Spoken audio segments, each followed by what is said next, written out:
ونستغفره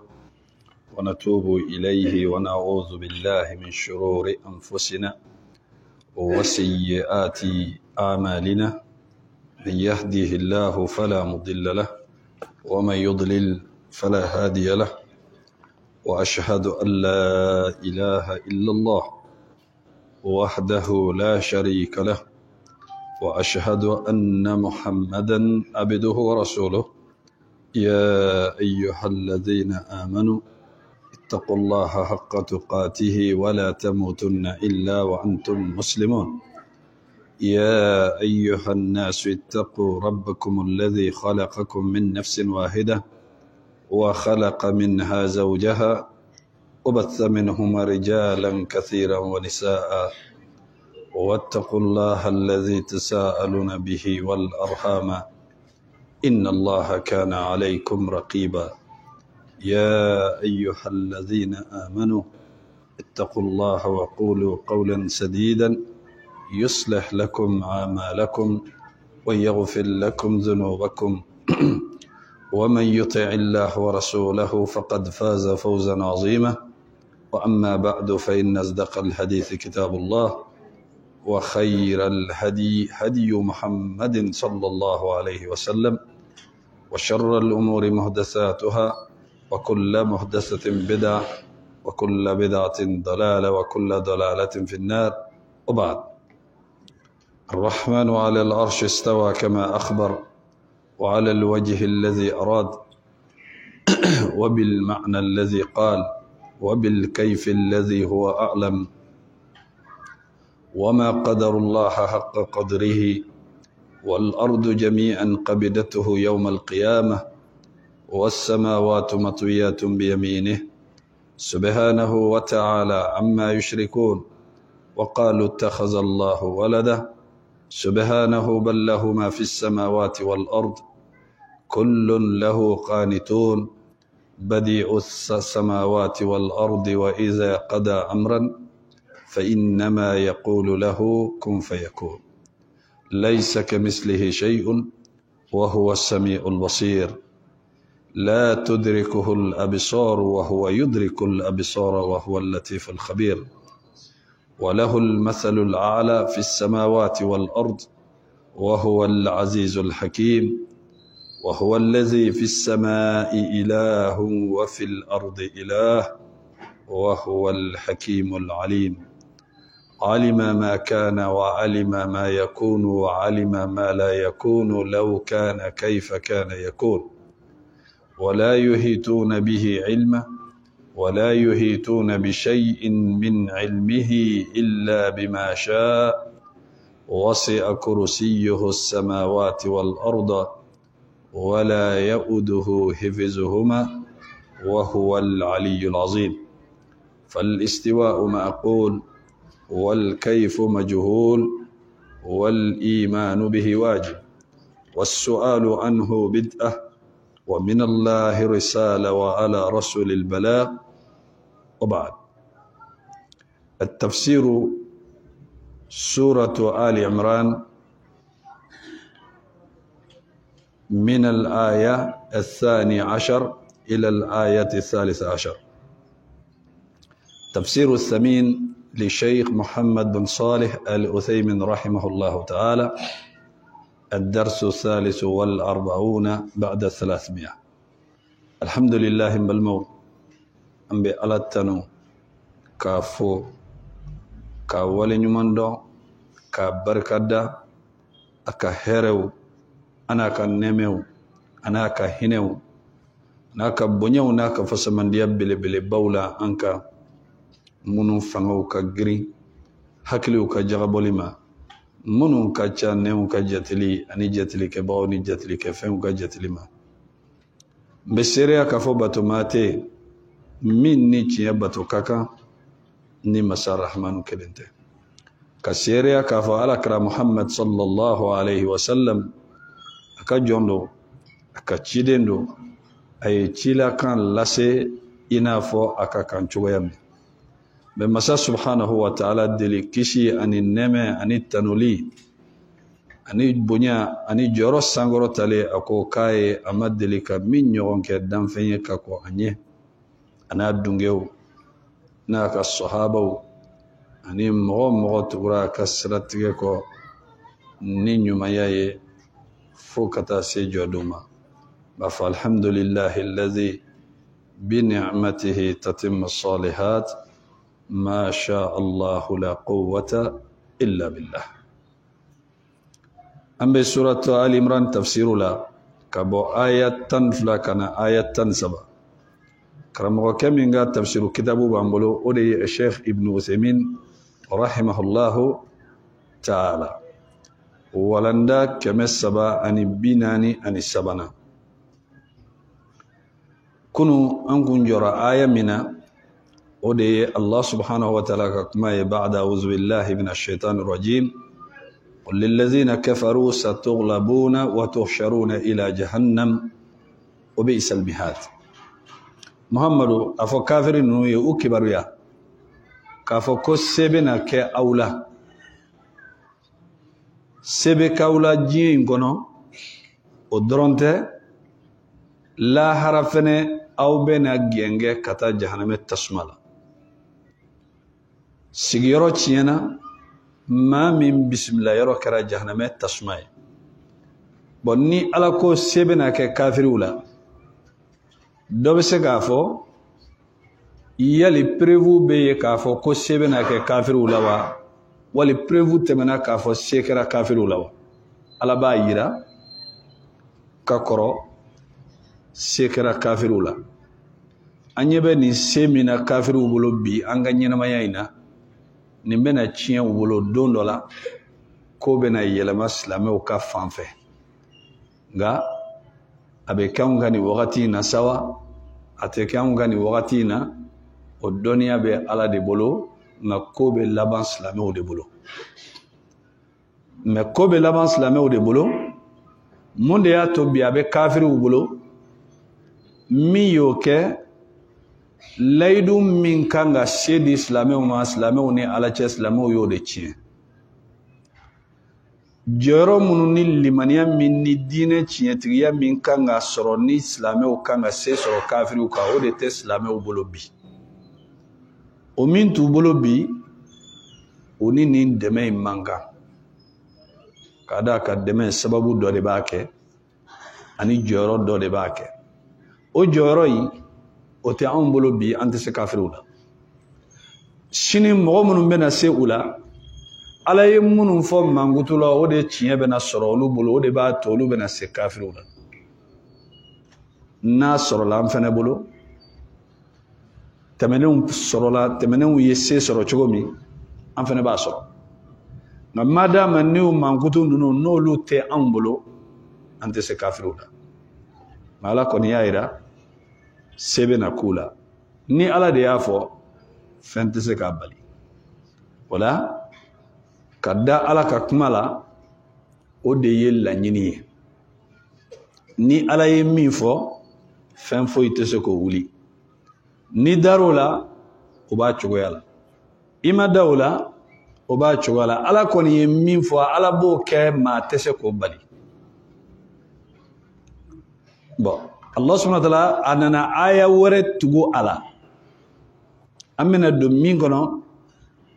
k'a yira ko se bɛ Ala ye, kow ye Ala de ta ye. Ala ye laɲini minnu fɔ u ka sɔrɔ jɔn na, n'o sɔrɔla mɔgɔ o mɔgɔ la,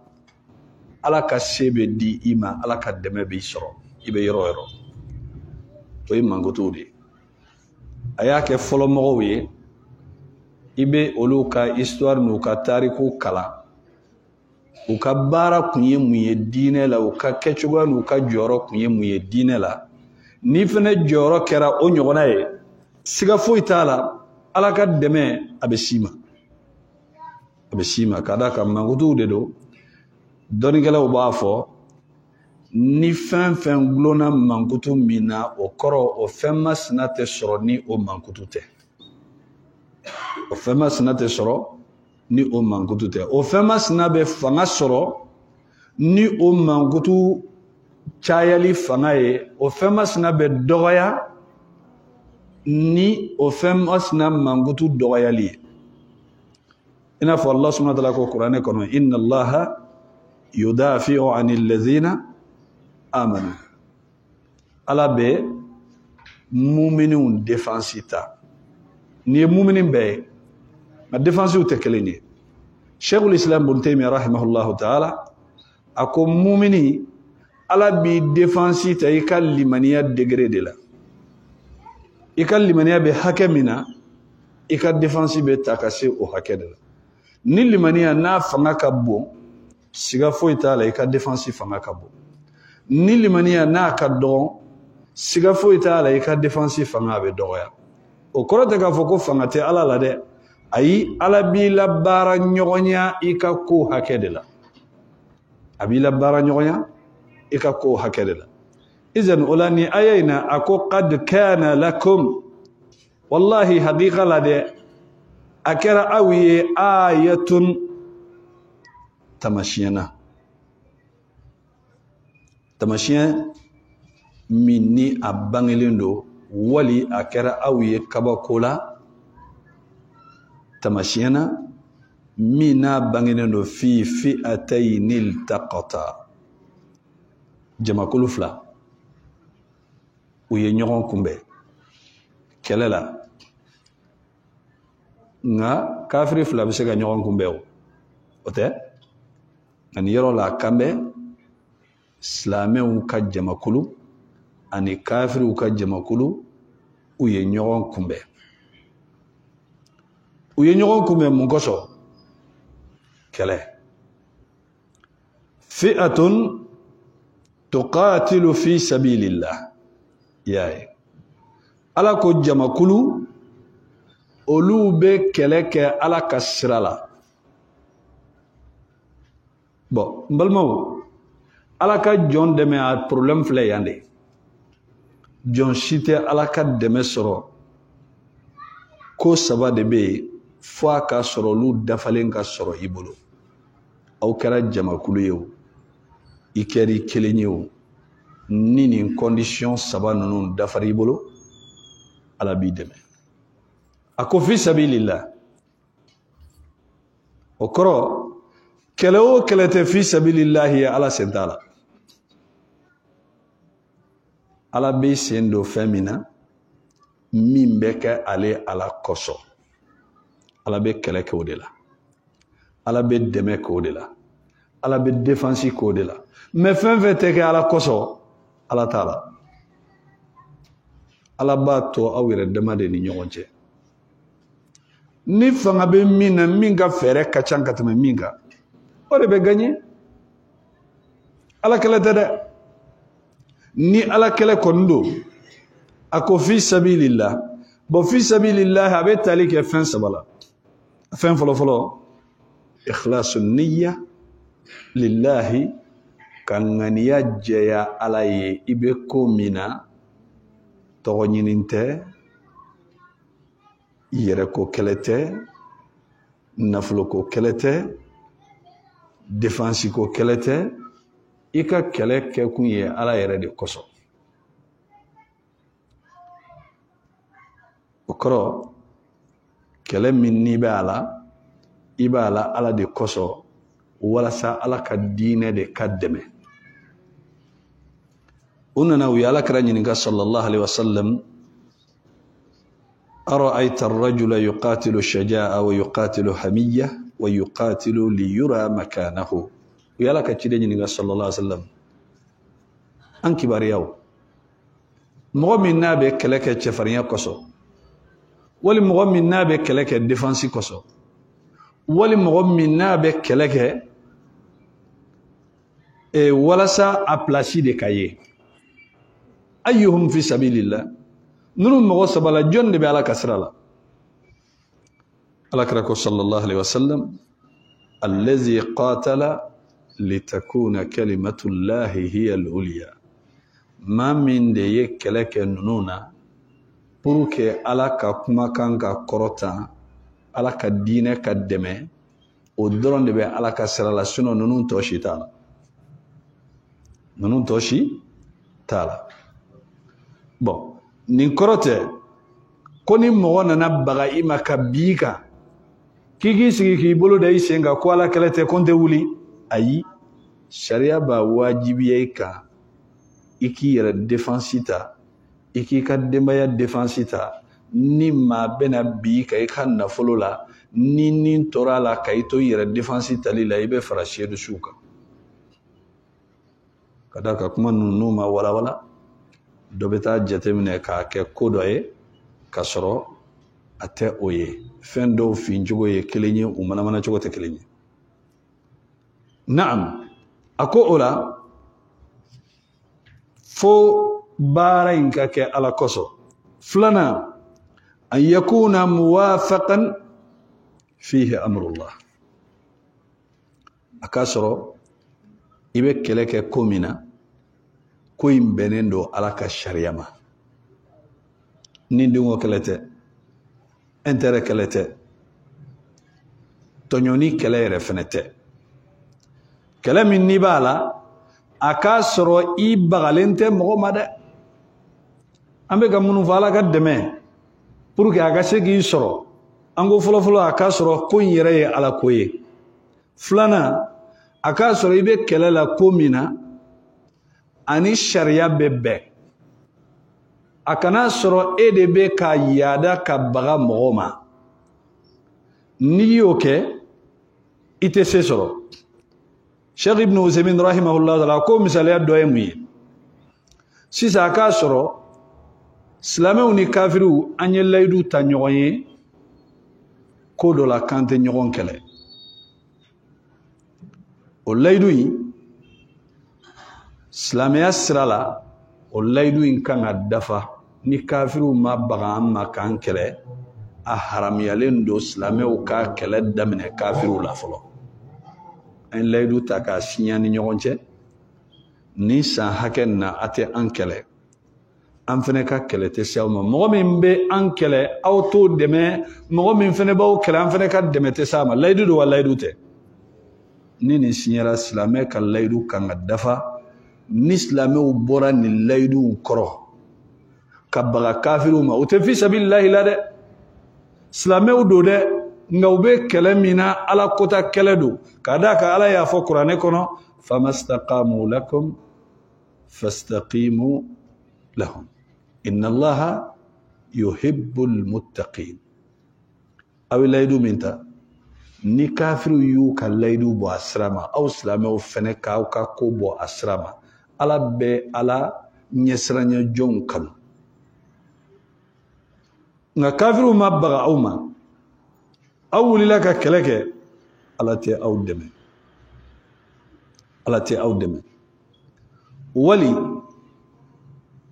ka an to layidu kɔnɔ an siranna k'a fɔ nin kafiri minnu mɔgɔ minnu don danaya mɔgɔw tɛ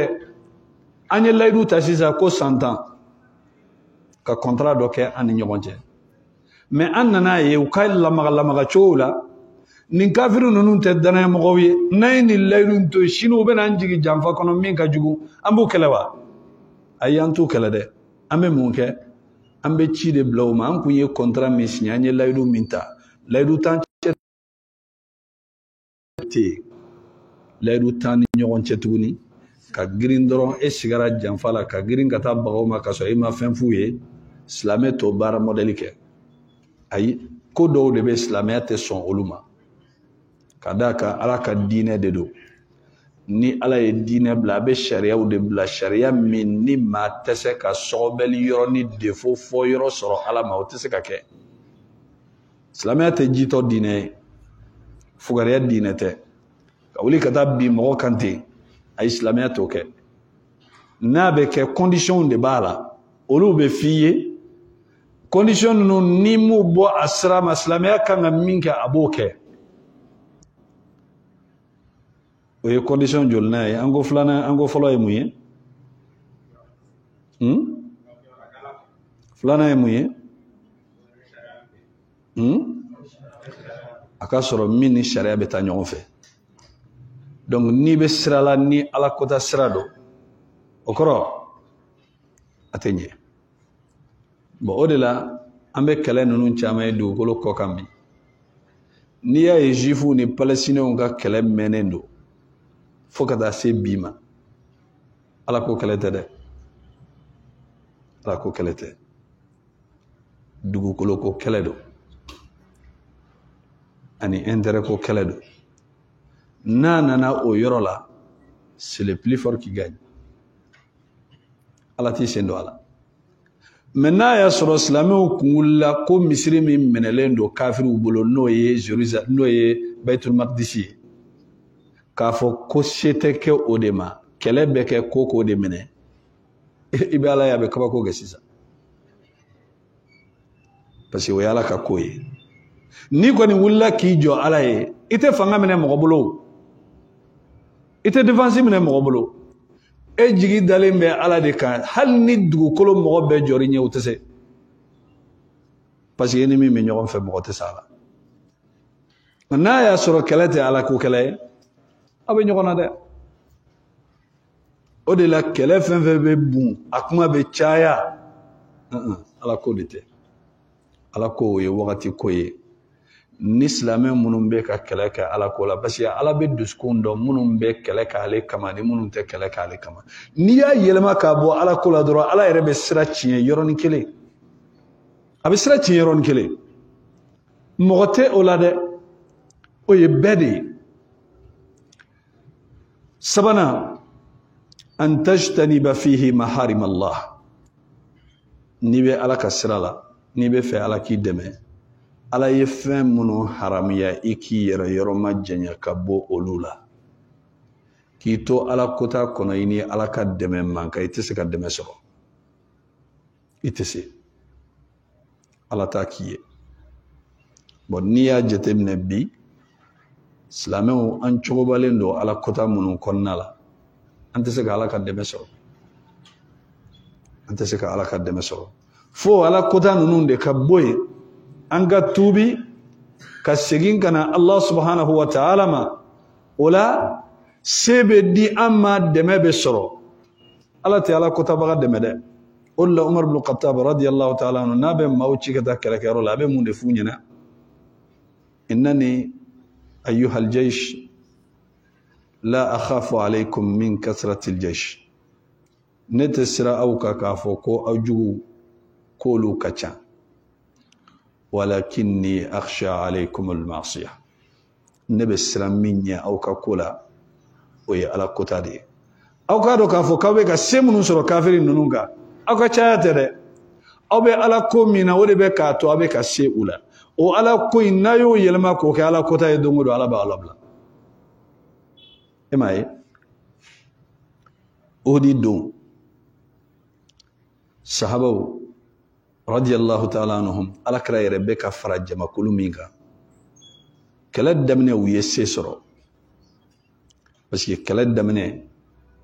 fɛn wɛrɛ tun ma don a kɔnɔ min man di Ala ye nka Ala nana yira hali ni alakira bɛ jamakulu min na n'olu ye Ala kota dɛmɛ bu Ala bɛ dɛmɛ jɔ yɔrɔ a dan ye o ye kɛlɛ daminɛ a diyara sahabaw la kosɛbɛ u ye kafiriw faga k'u faga fagali dan don nka alakira sallallahu alaihi wasallam a kun y'a fɔ u ɲɛna an gagnera an perdila maa 50 min jɔra n'o ye rumato saham kalabonaw ye kulu sanfɛ aw kana jigi dɛ an gagnera an perdila a kana jigi nka kɛlɛ daminɛna u y'a ye nafolomafɛnw sɔrɔla nafolomafɛn ninnu sɔrɔlen mɔgɔ sɔn caman fitinara nafolomafɛn ninnu ka boli ka taa k'u fara ɲɔgɔn kan ko bɔra Ala ko la sisan diɲɛ ko donna a kɔnɔ Ala ye mun kɛ Ala bɔr'u ni kafiriw cɛ kafiriw ye fagali da u kan o donna se kɛra silamɛw la mais se ma k'u la fɛn wɛrɛ la dɛ parce que u ye ciden de kota u ye Alakira de sɔsɔ ويالا كرا صلى الله عليه وسلم كالا كرا يرتو جما كلو كلينا على يا يرا كالي كتشيدن سوسولي علي سوسولي دي علي تسجا علي تجمع دم جمع من تالي على كي يمركاني أكتشيدن كي يمركان لبتو أو كموك من إسلام وما على كرا كسونا لبتو وتسمع ولا وتسي واتمي إسلام وسنة توحيدما katugo ala kira ko sallallahu alaihi wasallam aka sunala halim ma kana duwa ukuye obesewo ma tesula na sahaba wi ala kira kay yamara kan sallallahu alaihi wasallam dadigi kera ula adona fu mo bi wolon vlani kode sara jogini ala kira re sallallahu alaihi wasallam kele kono ala kira madeli ka toro soro kele kono kabo ado فدو كوكو على كتشيدين فاتورة صلى الله عليه وسلم نما في الرواية دولا على يجيولاني إسرافيلا دي جيجي كانا كالا كراتنا كلا كيرولا شنو كافرو مين كمبو كونو دو كافغادو مي على يا كتشيدين كولوش من بسبب برامونا تشيدين كوتا كوكلي أو كانا جيجي وجيجينا او جيجيني نه او دي مجا على يي بروبليم وسرو bon jon ni be fe ala ka deme akisoro ala te jon deme kito ala kotala de ate jon deme kito ala kotala wati min islam o tlena kuni ala chedla katugo chiden go sallallahu alaihi wasallam ube ala ka deme so nan islam o ma ala ka chiden ga suna ye fenyana maye ka fo ko fen la bato ta do fen min do ngorota de bala ante se ala ka de mesoro note ka ke ubulo ko fe fenyi bibi na nanya laje bidia ma ko min be islami ubulo ni ko kura munun do na dine kono bi jon ba hakedo ha ante se ga se soro ka ni bidia nun to abulo de fo bidia nun de ka boy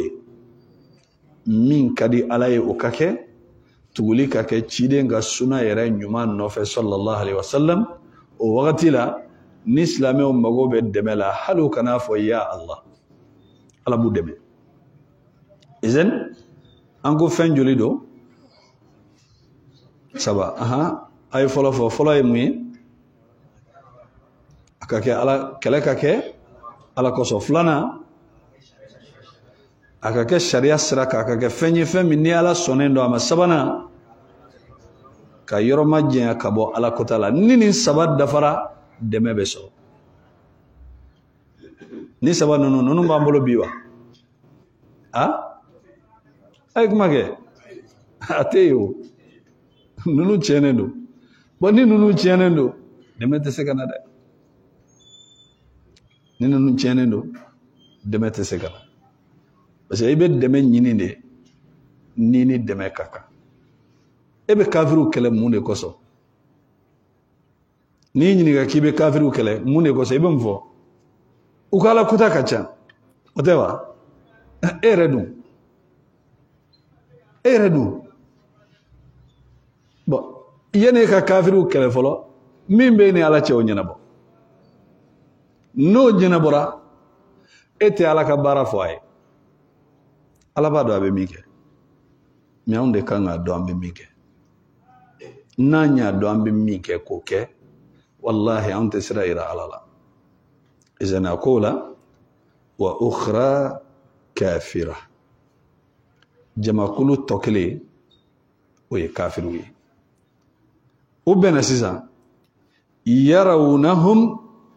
مثليهم رأي العين كلام جوجو دوبي ترونهم ويا كلام جوجو دوبي الله سبحانه وتعالى نكمي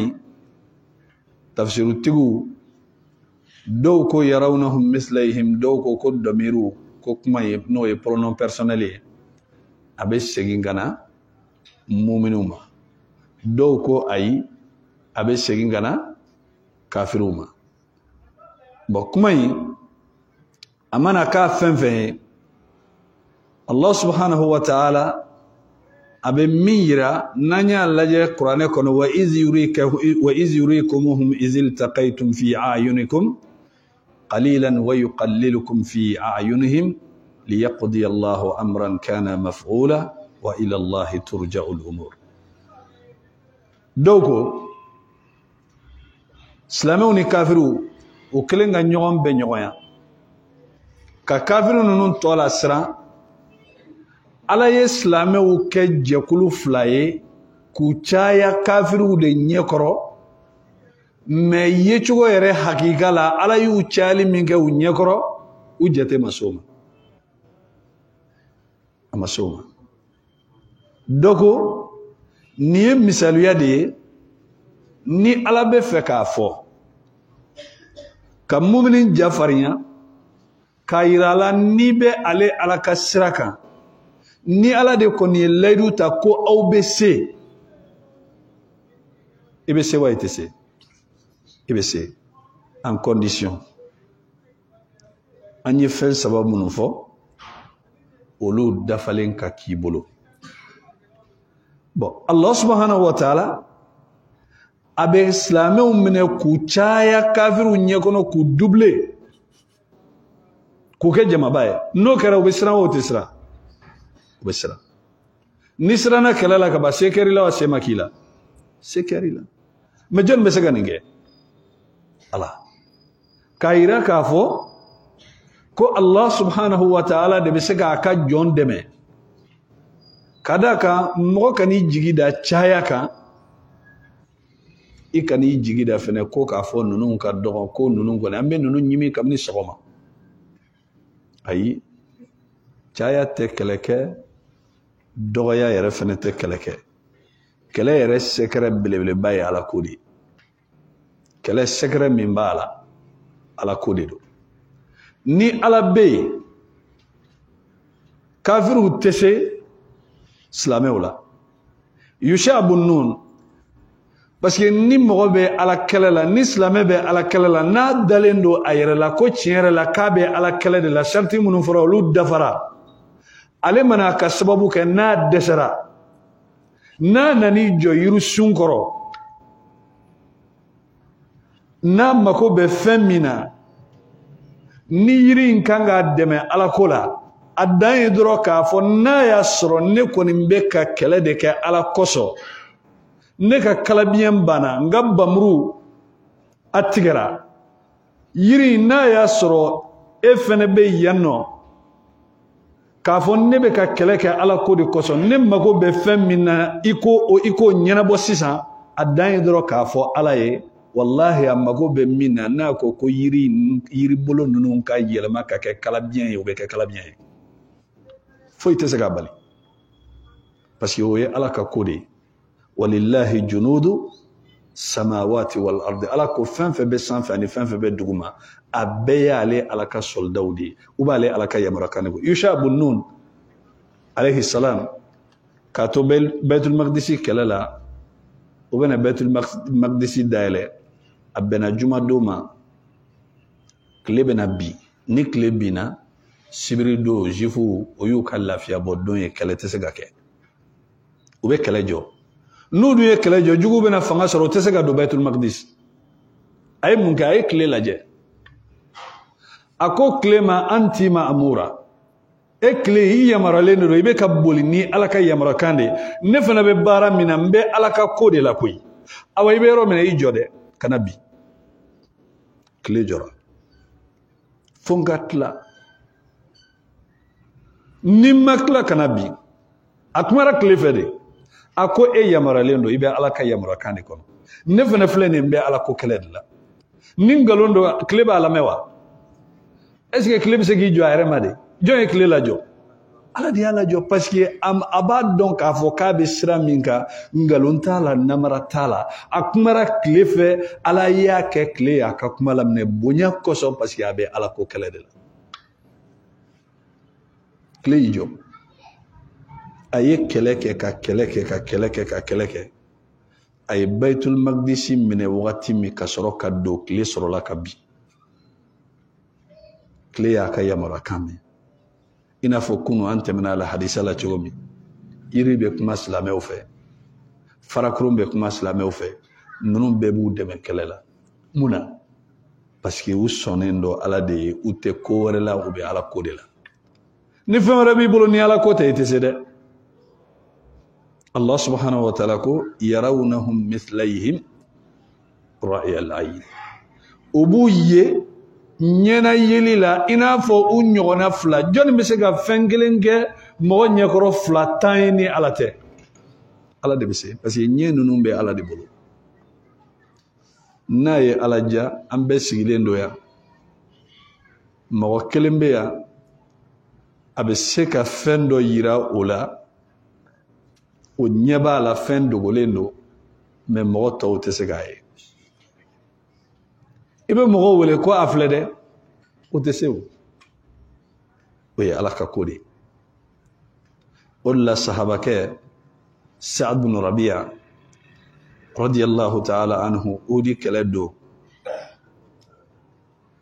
kafiru kelen k'u ɲɛsin sahabaw ma sahaba tɔw bɛ ka yɛlɛ kulu sanfɛ ale ka bamuru b'a bolo a bɛ ka kule ka jigin k'i ɲɛsin kafiru ma i n'a fɔ waraba kelen sahabakɛ min y'a lakaleya ko ne n'a ye ɲɔgɔn kunbɛn a ye min kɛ tiɲɛ yɛrɛ la ne tɛ se a la ko n ko a ma n balimakɛ e bɛ taga min a ko ne ninnu bɛ alijinɛ kasa de la kafiru ninnu senkɔrɔ Ibn al-Qayyim al-Jawzi rahimahullahu ta'ala a ko a ka nin kuma in kuma gansan tɛ k'a y'a fɔ dɛ e bɛ alijinɛ kasa min yɛrɛ dɔn tiɲɛ yɛrɛ la dɛ ala y'a to diɲɛ kɔnɔ ka alijinɛ de kasa don a nun na tɔw kun nun b'a kasa la wa mais ala y'ale kɛrɛnkɛrɛn ka alijinɛ kasa don a nun na a jɔyɔrɔ n'a ka cɛfarinya kama a ma sɔn k'i jɔ a taara ka kafiru kɛlɛ u y'a minɛ k'a tigɛ ko jugu la mɔgɔ si ma se k'a dɔn suw cɛla n'a balimamuso tɛ a y'a dɔn n'a bolodenkɔni de parce que a kun ye layidu de ta ala ye kɛlɛ dɔ fɔra a kɔ n'o ye badiri wali kɛlɛ wɛrɛ ye a ko ni ala ye kɛlɛ wɛrɛ yira ne la n b'a yira ala la n ye cɛ min ye mɔgɔ bɛ nin fɔ ni dalen t'i yɛrɛ la o di kɛlɛ nana a y'a jɔyɔrɔ yira ala la a fatulen Jibrila mɛlɛkɛ kama 600 a jiginna ka na a sangafo kɛ k'a yira alakira la sallallahu alaihi wasallam wa minal mu'minina rijalun sadaqu ma ahadullah alaihi a bɛ mu'miniw na cɛw bɛ yen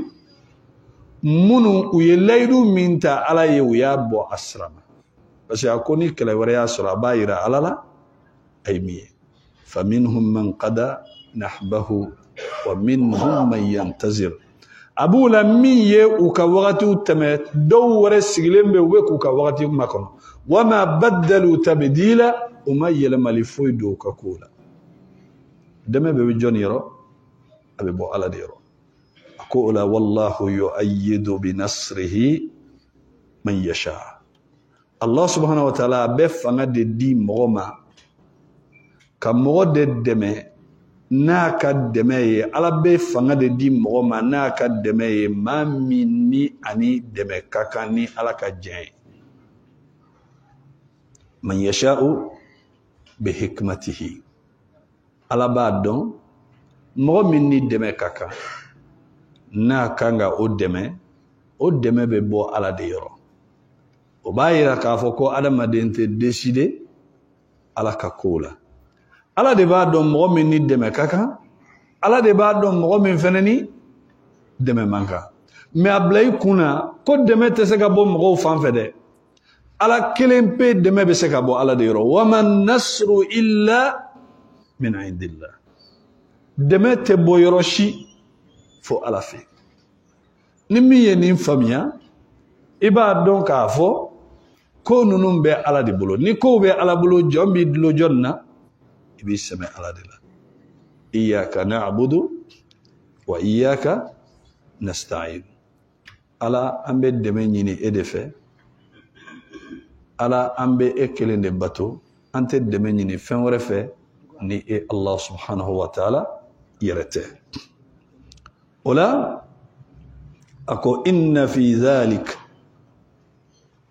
an bɔra aya min na a y'a yira kafiru la ko se bɛ na k'u la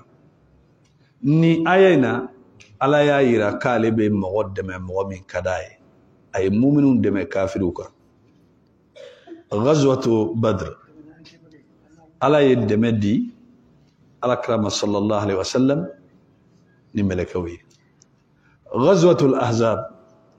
kɛlɛw la belebeleba silamɛya jugu bɛɛ farala ɲɔgɔn kan ka madina minɛ ka entouré k'a fɔ ko bi k'u bɛ alakira ka ko ban sallallahu alaihi wasallam a wagati bɛnna ni ko gɛlɛmanba fila ye silamɛw kan ko nɔgɔman tɛ a bɛnna ni mun ye a wagati bɛnna ni nɛnɛ min ye nɛnɛ gɛlɛya kojugu fɛ sahabaw tun bɛ dingɛ de sen ka don dingɛ kɔnɔ k'u kunkolo dɔrɔn de to kɛnɛma i bɛ don dingɛ kɔnɔ ka bɔgɔ k'i yɛrɛ kan walima mɔgɔ wɛrɛ bɛ bɔgɔ k'i kan i bɛ don k'i kunkolo dɔrɔn to kɛnɛma i tɔ bɛɛ bɛ dingɛ kɔnɔ nɛnɛ ɲɛ siran ɲɛ kojugu bolo kelen filanan a bɛnna ni kɔngɔ gɛlɛn wagati fana ye kɔngɔ gɛlɛya kojugu bolo sahabaw tun bɛ farakurun de ta k'a siri u kɔnɔbaraw la walasa u ka se ka baara kɛ olu y'u ka kɔngɔko yira alakira la sallallahu alaihi wasallam k'a fɔ fara de sirilen filɛ olu kɔnɔw la alakira ye duloki ta ka bɔ a kɔnɔbara la sallallahu alaihi wasallam o y'a sɔrɔ farakurun fila de b'ale ta la fila kɔngɔ nɛnɛ ka fara mun kan tuguni silamɛya jugu a kerecɛn a jifu a mushriku a bɛɛ de y'a bolo di ɲɔgɔn ma ko ka silamɛya ko ban o de la a bɛ fɔ ko ghazwatul ahzab ahzabu ye jamakulu bɛɛ k'i bolo di ɲɔgɔn ma silamɛya jugu bɛɛ k'i bolo di ɲɔgɔn ma silamɛya contre la walima ni ala tɛ mɔgɔ bɛ bɔ nin na alakira sallallahu alaihi wasallam a sira seli la fo ka dugu jɛ o don su alakira ye weleli bila alaihi salatu wasalam a ko jɔnni bɛ se ka wuli ka taa kafiriw ka kow jateminɛ ka n'a fɔ n ye alijinɛ bɛ a tigi ye mɔgɔ kelen ma sɔrɔ min wulila mɔgɔ kelen ma sɔrɔ e dun b'a dɔn ni alakira ye nin kuma fɔ sallallahu alaihi wasallam sahabaw alijinɛ ko ka d'u ye cogo min na bɛɛ bɛ pan k'i wuli mais nɛnɛ ni kɔngɔ bolo alakira ko sallallahu alaihi wasallam jɔnni de bɛ sɔrɔ n'a bɛ taa kafiriw ka kibaruya minɛ ka na n'a ye alijinɛ b'a ye siɲɛ 3 mɔgɔ ma wuli alakira sallallahu alaihi wasallam yɛrɛ ko a ko Huzaifa qum a ko Huzaifa wuli Huzaifa ko a ko ale wulila k'i jɔ dɔrɔn kɔngɔ ni nɛnɛ bɛɛ tunna o yɔrɔ na ale wulila dɔrɔn kɔngɔ banna nɛnɛ min tun b'ale la o banna a ko taa kafiriw ka ko ɲɛɲini ka na a ko n'i taara i kana foyi kɛ ni n ka yamaruya kan tɛ Huzaifa nana ka don kafiriw cɛla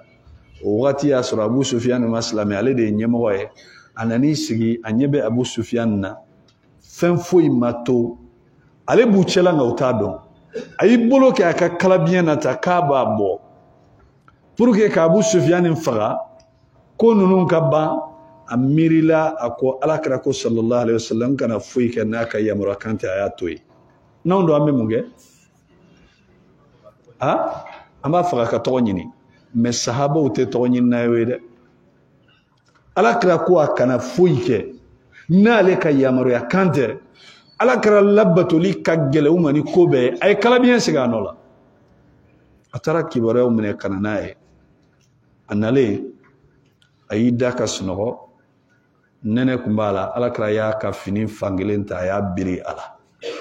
alakira yɛrɛ sallallahu alaihi wasallam ale sira ka seli fo ka dugu jɛ o y'a sɔrɔ sahaba tɔw olu bɛ nɛnɛ gɛlɛya ani kɔngɔ bolo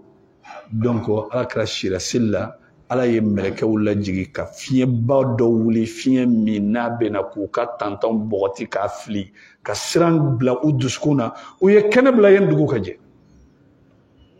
ala ye mɛlɛkɛw lajigi ka na k'u dɛmɛ mais a kɛra ni mun ye alakira sira seli de la a ye dɛmɛ ɲini jɔnni fɛ ala mais o y'a sɔrɔ condition dafalen don u bolo dɛ ni condition dafalen don ala b'i dɛmɛ nga ala n dɛmɛ e yɛrɛ ni ala cɛ man di ala t'i dɛmɛ dɛ wala silamɛw an ka lahalaya bɛ cogo min na bi pour que an ka se ka dɛmɛ sɔrɔ an jugu ninnu kan a ka gɛlɛn dɛ pour que an ka se ka dɛmɛ sɔrɔ an jugu ninnu kan a ka gɛlɛn mais o t'a to fɛnɛ ko an b'an jigi tigɛ ala la dɛ ayi silamɛ t'i jigi tigɛ ala la an mana kɛ cogo o cogo i b'i sɛmɛ ala de la angoni ala be an bolo kafiru mun bolo bolo foi to bolo ala be mo min bolo o kafsani ala te mo min bolo ala ka famiya dam ako inna fi zalika la'ibratan li ulil absar ako ikado kafo abe nina tagasiblaye kana nyena yeli tigiwiye abe aya imbo korota abe tagasiblaye kana hakli nyuman tigiwiye munum be tashiblake Allah subhanahu wa ta'ala ka kula subhanaka allahumma wa bihamdika ashhadu an la ilaha illa anta astaghfiruka wa atubu ilayk wa sallallahu ala nabiyyina muhammadin wa ala alihi wa sahbihi wa sallama tasliman kathira wa akhiru da'wana anil hamdulillahi rabbil alamin.